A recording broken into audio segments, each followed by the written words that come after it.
Bismillahirrahmanirrahim. Assalamualaikum warahmatullahi wabarakatuh. Ketemu lagi di pelajaran fisika. Kita akan membahas tentang pengurangan vektor. Sebelum kita mulai pelajaran, alangkah lebih baiknya kita berdoa menurut agama dan kepercayaan masing-masing. Berdoa dimulai.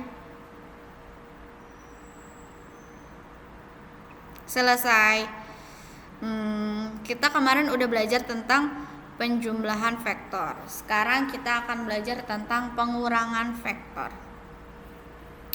Di sini cara menggambar vektor C vektor sama dengan A vektor,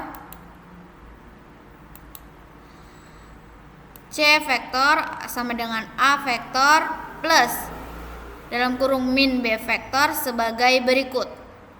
Menggambarkan vektor A, lalu menggambarkan vektor min B dengan pangkal di ujung vektor A.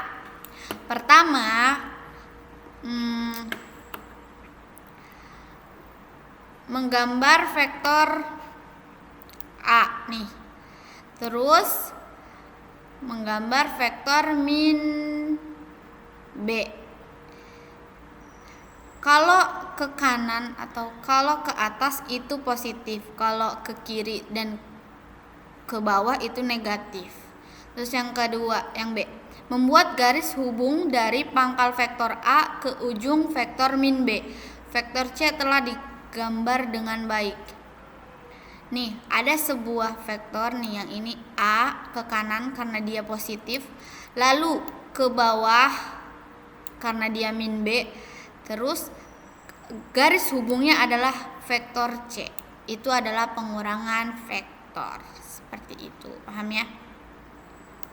Lanjut. Penentuan nilai dan arah resultan. Penentuan nilai dan arah resultan secara grafik. Secara grafik bisa dilihat jika ada vektor A, lalu vektor min B ke bawah, vektor grafiknya adalah Y atau beta dan dia memiliki sudut alfa. Kemudian kita bikin garis hubungnya dari A sama B. Itu kita sebut dengan resultan vektor. Penentuan nilai dan arah resultan dua vektor dengan rumus. Kalau dengan rumus gampang, biasanya saya menggunakan rumus, tidak dengan grafik. Tapi pakai grafik juga bisa. Nilai resultan vektor dirumuskan sebagai berikut. R yang ini nih, resultan sama dengan akar dari V1 kuadrat ditambah V2 kuadrat ditambah 2V1 kali V2 cos alfa. Arah vektor dapat ditentukan dengan rumus berikut. V2 per sin alfa sama dengan R per sin beta sama dengan V1 per sin gamma. Gitu. Lanjut. Penentuan nilai dan arah resultan. Penentuan nilai resultan dua vektor searah. Gampang, kalau searah tinggal ditambahkan saja, tapi dalam bentuk mutlak, jadi hasilnya selalu positif ya. Terus penentuan nilai dan arah resultan dua vektor berlawanan arah. Jelas kalau berlawanan arah berarti misalkan yang satu ke kanan itu positif, yang satu ke kiri itu negatif, dan resultannya adalah sisa dari hubungan vektor 1 dengan ujung.